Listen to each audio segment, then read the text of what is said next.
ಚಿಕ್ಕಬಳ್ಳಾಪುರ ತಾಲೂಕಿನ ಬೊಮ್ಮೇನಹಳ್ಳಿಯಲ್ಲಿ ನೂತನವಾಗಿ ಹಾಲಿನ ಡೇರಿ ಉದ್ಘಾಟಿಸಲಾಯಿತು. ಡೇರಿ ಅಧ್ಯಕ್ಷರಾಗಿ ಆಯ್ಕೆಯಾದ ರವಿಕುಮಾರ್ ಮಾತನಾಡಿ, ಸುಮಾರು 20 ವರ್ಷಗಳಿಂದ ಬೊಮ್ಮೇನಹಳ್ಳಿ ಗ್ರಾಮಕ್ಕೆ ಡೇರಿ ಬೇಕೆಂದು ಸತತ ಪ್ರಯತ್ನ ಮಾಡಿದ್ದರೂ ಸಾಧ್ಯವಾಗಿರಲಿಲ್ಲ. ಇಂದು ಚಿಮುಲ್ ನಿರ್ದೇಶಕ ಭರಣಿ ವೆಂಕಟೇಶ್ ಅವರ ಸಹಕಾರದೊಂದಿಗೆ ಡೇರಿ ಉದ್ಘಾಟಿಸಲಾಯಿತು ಎಂದರು.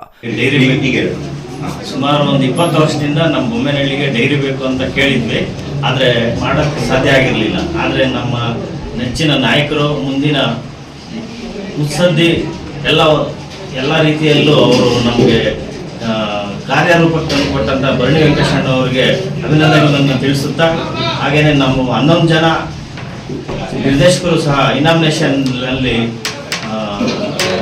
ಗೆದ್ದಿರ್ತೀವಿ. ಅದೇ ರೀತಿಯಲ್ಲಿ 11 ಜನ ನನ್ನನ್ನು ಅಧ್ಯಕ್ಷರನ್ನಾಗಿ ನೇಮಿಸಿರ್ತಾರೆ ಇನಾಮಿನೇಷನ್ ಆಗಿ. ಆದ್ದರಿಂದ ನಾನು 11 ಜನಕ್ಕೂ ನಾನು ಅವರಿಗೆ ಚಿರಋಣಿಯಾಗಿರ್ತೀನಿ.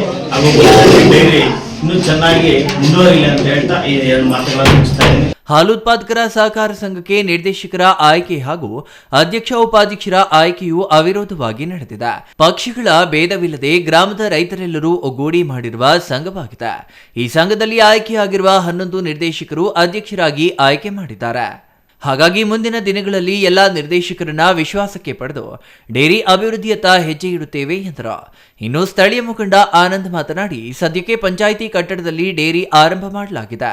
ಮುಂದಿನ ದಿನಗಳಲ್ಲಿ ಸರ್ಕಾರಿ ಜಾಗ ಒದಗಿಸಿ ಕಟ್ಟಡ ನಿರ್ಮಿಸಬೇಕೆಂದು ಸರ್ಕಾರಕ್ಕೆ ಮನವಿ ಮಾಡುತ್ತೇವೆ.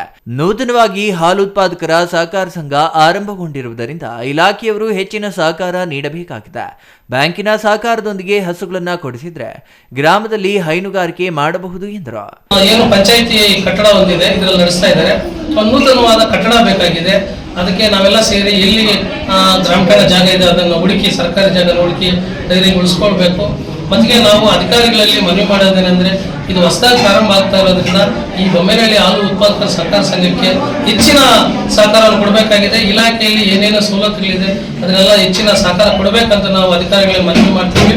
Shashi Kiran, S, CTV news, Manchenahalli.